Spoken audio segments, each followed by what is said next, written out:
Сәлем кызлар, малалар. Сез әкият тыңларга әзерме? Бүген мин сезгә алтын алмалар турында әкият сөйләячәкмен. Нинди алтын алмалар икәнен сез әкиятен тыңлагач белерсез.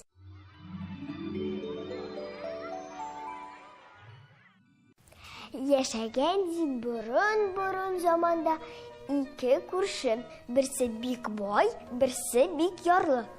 Бай күршеләр кичке ашны ашап, чәй эчәләр дә икән, ирле-хатынлы тыныч кына тавышсыз яталар икән йокларга.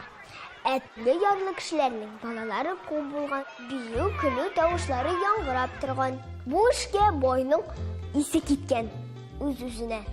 Буларның ашарларына да юк, кийләренә дә юк.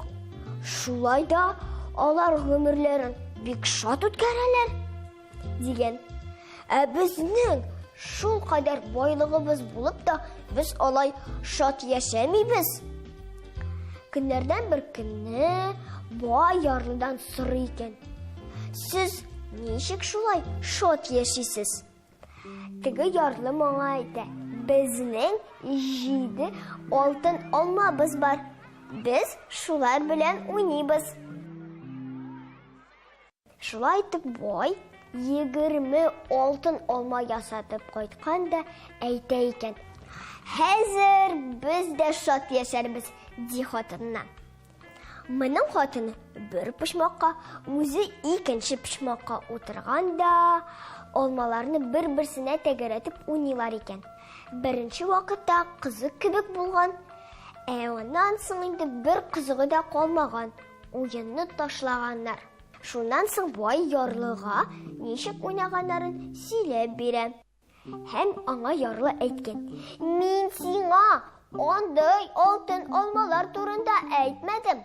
Ул алмаларны күрәсегез килсә, кич белән безгә керегез."